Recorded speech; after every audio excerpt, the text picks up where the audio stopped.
We are Alexa Contreras, José Ortiz, Luis Aranda, Andrea Castanera, Zaida Gutierrez, Camila Gómez, and Benjamin Sanchez, Bionanotechnology Engineering students, and we are going to present to you the Microbiology Lab.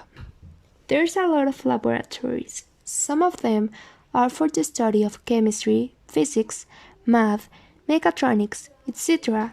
But the one that study microorganisms like bacteria, fungus, and other things is the microbiology laboratory. This lab has significant importance for the study of microorganisms along with history, improving technology for the research of all types of bacteria, fungus, and pathogens. Some of the things that are used for the study of them is utilization of bacterial culture to identify the diverse types of bacteria. Also, in this laboratory, you can analyze samples from food or other things to identify if it's contaminated with a pathogen or some bacteria. In the laboratory, there's some rules to follow. These rules can be presented in warning signs to identify them quickly. Some of the warning signs in the lab are the fire extinguisher's sign to indicate the place where this item is located in case some accident related with fire occurs. Another one is the don't eat or drink sign because it's not allowed to eat or drink in the lab because you run the risk to contaminate with some pathogen or to contaminate the cultures.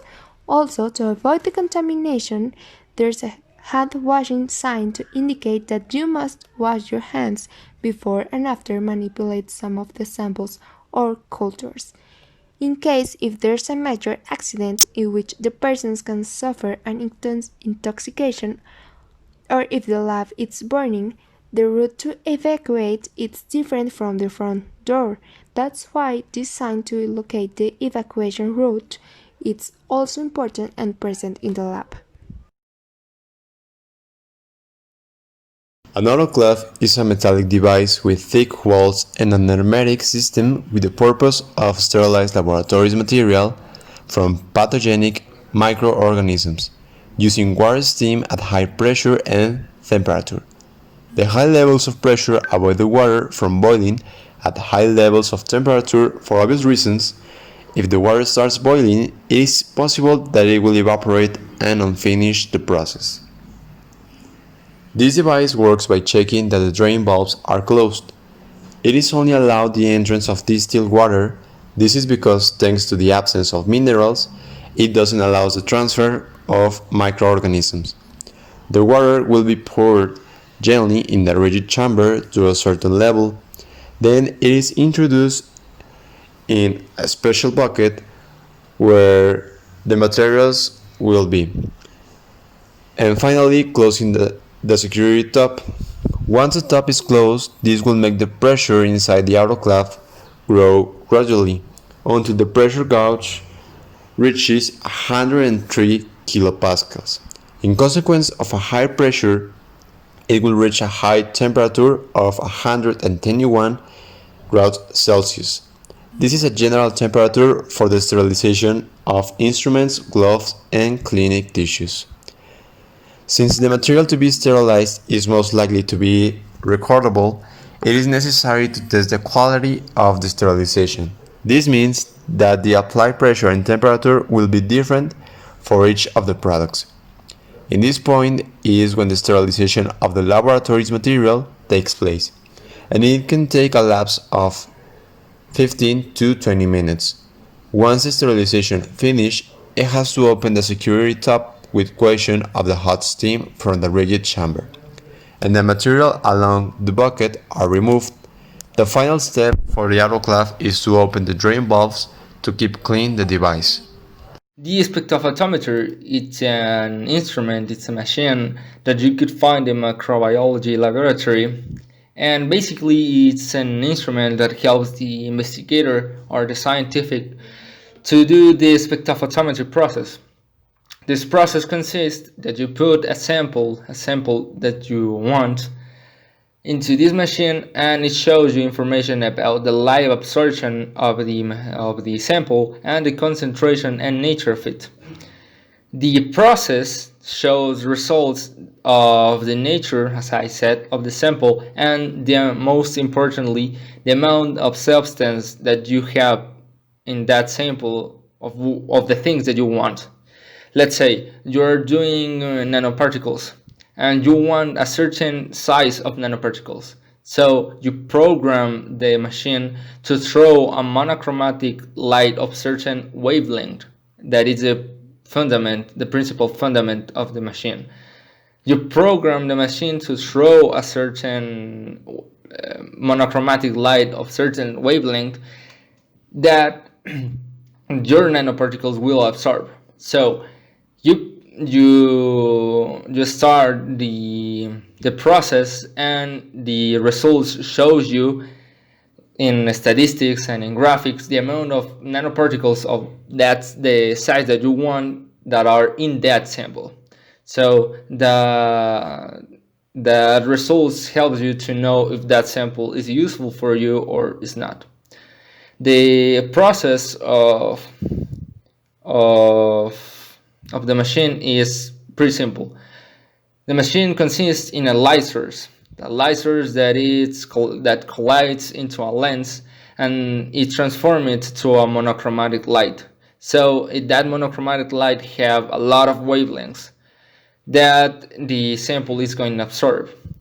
As I said, just some wavelengths that, let's say 120 nanometers will absorb that sample. So the results that will show the machine are the amount or the wavelength that the sample is absorbing. A centrifuge is a piece of equipment that puts an object in rotation around a fixed axis.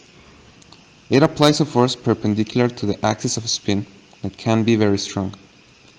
The centrifuge works using the sedimentation principle, where the centrifugal acceleration causes denser substances and particles to move outwards in the radial direction. At the same time, objects that are less dense are displaced and moved to the center.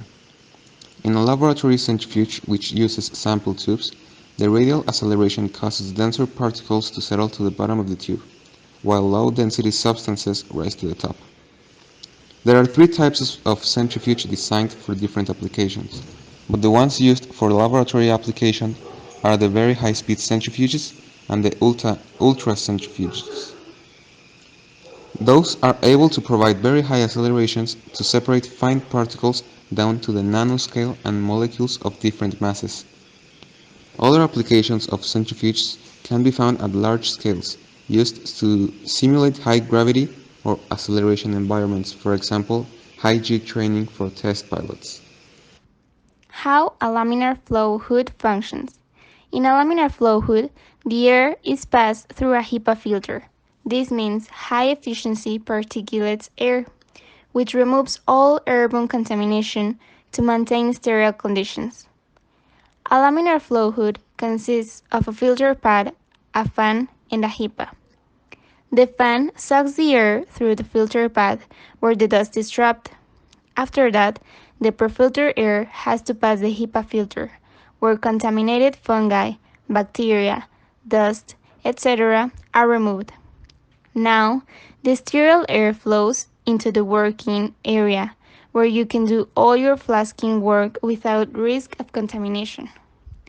The important parameters to make sure that the hood works efficiently are: the HEPA filter has to remove all airborne materials, and the air speed in the working area has to be about 0.5 meters per second. The advantages of laminar flow hood are: there is enough space in the sterile area. Plant material can stay for longer time in the sterile area because it does not become hot. It's easier to use bigger flasks with wide lids. If you are interested in producing special tissue culture, laminar flow hood is ideal. Rules that you must follow in the laboratory. First, always wear closed shoes. This will prevent any chemical from falling into our feet and burning us. 2. Use gloves and goggles when handling chemicals. This will also prevent falling chemicals into our hands or into our eyes. 3. Always wear a lab coat. 4. Do not eat or drink in the laboratory. This rule is mostly to prevent any microbes or chemicals that can fall into our food and get ingested by us. 5. Do not wear garments that will hinder your mobility. 6. Always keep chemicals in their container and cover after use. This will prevent any contamination of the chemicals. 7. Do not aim the content of the products used or made directly to the eyes. If this happens, rinse directly with water. Do not run in the laboratory, mostly to prevent any accidents. 9. Handle carefully glassware. And finally, number 10 and mostly important, do not use materials or substances without knowing its use.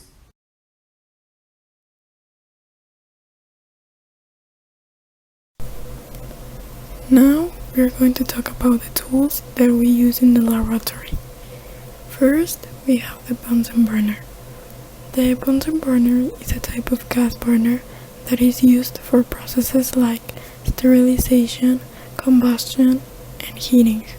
So, for example, when you're working with a culture or any other process that needs a very clean work area, especially in this laboratory, you have to keep the Bunsen burner closed and on so the area stays sterile.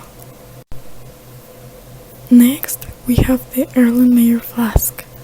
The Erlenmeyer flask is a type of laboratory flask which features a flat bottom, a conical body, and a cylindrical neck, and is used for mixing and storing chemicals and solutions. An example is when you're preparing the agar for a culture, you have to put the mixture into the Erlenmeyer flask. So afterwards, you can put it in the autoclave. And finally, we have the graduated cylinder. The graduated cylinder has a narrow cylindrical shape. Each marked line on it represents the amount of liquid that has been measured. So this tells us that it's used for measuring volumes of liquids. And it's a very important tool in the laboratory because you have to measure the exact amounts of any liquid when preparing an agar or any other solution, so nothing goes wrong with your experiment. In conclusion, we know that a laboratory is a place equipped with the necessary means to carry out scientific, technological or technical research, do experiments, practices, and work. So it's extremely helpful to know how everything works, including the machines, tools, compounds, and rules, so we can prevent by the minimum the chances of making mistakes or causing any accidents that can put our lives or the life of others in danger.